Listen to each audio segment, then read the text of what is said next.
Hello, my name is Nicholas Pizzo, and this is the second video tutorial on the utilization of ArchiveAide. Today, we are going to be looking at the ConfigWriter program, which is a part of ArchiveAide and installed with the main functionality of the program. ConfigWriter effectively is able to create a file that your code or the ArchiveAide code will use to sort the data or the images into the correct places. So, ConfigWriter, to open it, we're going to presume you have installed the ArchiveAide in its entirety. There's a video on how to do that as well. And what you're going to do is you're going to double click on that run file, and it's just going to run that for you. So as you can see, ArchiveAide looks a lot like Notepad or any other text editor you've used before. In fact, you can type normally. I'm using this external keyboard for a reason you'll see shortly, but you can type normally. You even have some options here: new, open from save. Those are normal options when it comes to a text editor. The big thing that is helpful is two things. Firstly, these macro keybinds. So as you can see, if I do Control B, it will type box. If I do this slash button here, it will type folder. Now these are made specifically so that you can use pretty much just one hand and type relatively easily on this external keyboard with a numpad. You can change these. So if you want to change what box is to, for instance, Control D and then save the setting, you can Control D as well. However, I'm going to move that back to Control B because it makes the most sense for me to use Control B. Now, the reason why you're going to want to use these is the ArchiveAide or the ConfigWriter program. It has this export dialog, and what that will do is it will create a config file for you to use to sort through everything. So let's explain a little bit of the context around that file setup. So there are 4 keybinds. Control B for box, the slash for folder, Control P for part, and Control E for end. Those are the main parts that will tell the program where it is. Box is the large-scale file structure. So everything is in a box, and everything is also in the secondary structure, which is a folder. Everything is in a box and a folder. You can ignore box, only have one box if you only have one way of organizing them, or you could just do one box, one folder if it's all in one setup. But box and folder are the 2 primary structures for data. Then part is where you'll see is an optional data piece that you can put, if for instance in a folder you'll have a grouping of items that you specifically want to notate as one part, you can write it as a part, and then of course end will cause the file to end. There are also some other keybinds. So for instance, if you go box and then folder, you have to start everything with box and then folder to make sure it's in a box and a folder. Then if you type any number, it will add a space because what this effectively means is the last number when it sees a 1, it presumes that's a new item. And the last number it sees is the final number of pages. So this tool is designed basically effectively, if this document was 6 pages long, I would as I'm typing folder, I would go 1 document, scan it, 2 documents, scan it, 3, 4, 5, 6. And then that's the file's over. You're also going to want to give it a date. So you click date, which is the plus, and then you can go, for instance, you could go, let's say it was on May, so 5, Now you're going to have to do this dot for an extra space. I just have it over here, so I can do it with one hand. 5/12 of 1989. I don't know what happened on that day, but you could do that.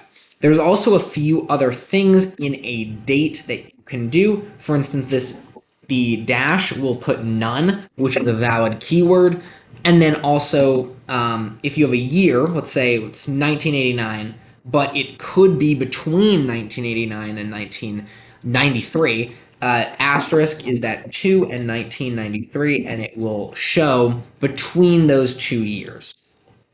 So that was what you just saw right there is a full file. It would show one folder within a folder and a box, and in there will be 6 items with that date information. So that is valid. And for instance, if we wanted to move to the next folder, we would do folder and then continue on normally 1, 2, 3, whatever. And it is designed for the optimal speed on that particular process. So I know I've been talking a little bit there. So I'm going to explain this with a demonstration.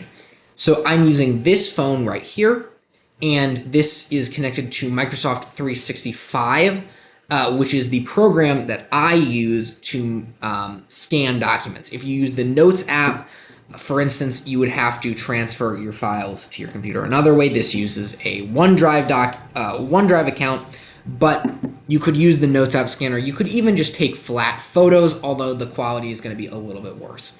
So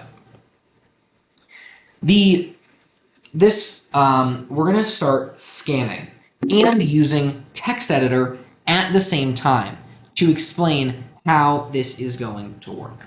So you can see I got my keyboard right here and my document scanner right here.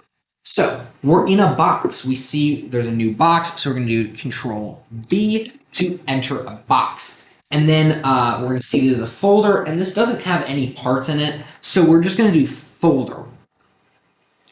Now, we're going to take the first document out, and, well, first we're going to open a normal scan, take the first document out, make our scan, and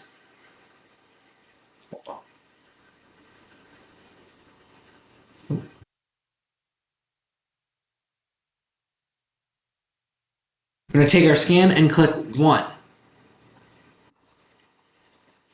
And then we don't know anything else about that, so we're going to look at if there's a date for this particular document. As you can see, this took place on, well, as you can see, it doesn't have a date, so we can go none, none, none, and then move on to the next scanned document.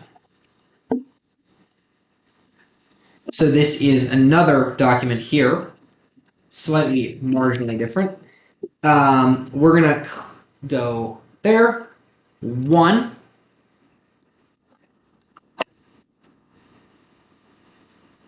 2, click 2, 3, click 3, and there's actually 4 pages for this particular document, so 4.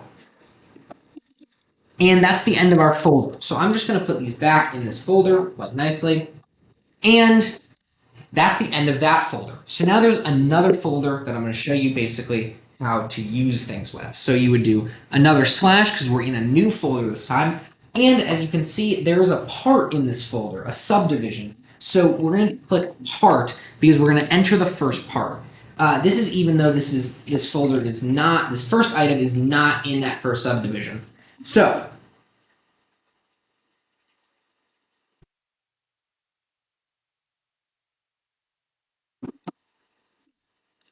and actually, as you can see, I did, in fact, forget on the first document to look if there was a date. It is on March the 1st of 1924. So you just click date, March the 1st of 1924. So you can easily just go back and add items. So This, we're going to rescan here. And that is just 1.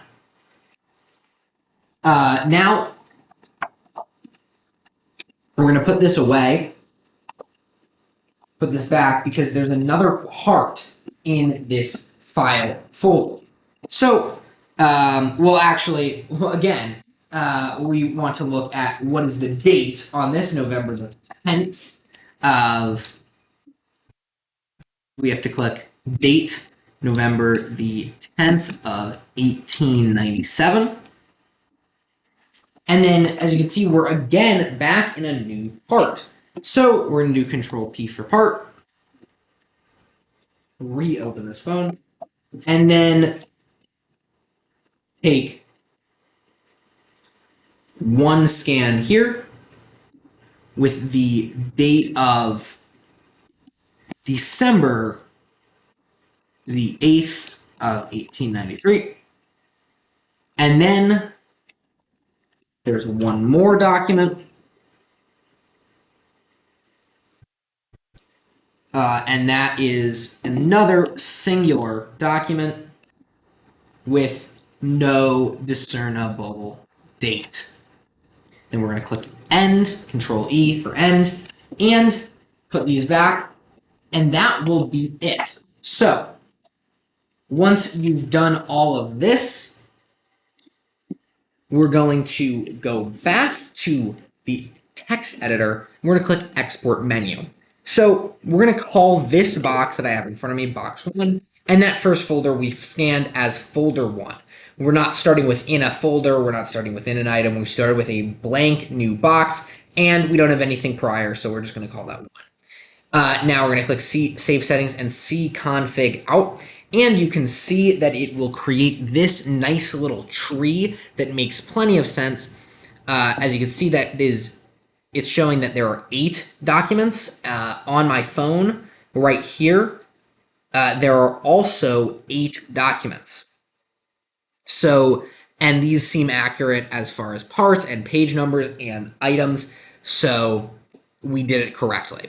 Then we're going to click Save in the In folder of ArchiveAide once we know that everything's correct. We're going to go back to Code to ArchiveAide, and then we're going to click on In. And then we're going to just click Select Folder.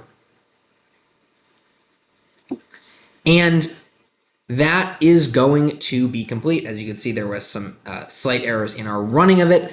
That was due to me bouncing around. But if you click on Code, ArchiveAide, In, you can see that this new config file that we just created was in fact established, and it has the correct data within it. So thank you for watching this tutorial, and I'll be back with a tutorial on how to use ArchiveAide. You can just click on that one immediately after this one if you are still confused. Thank you for watching.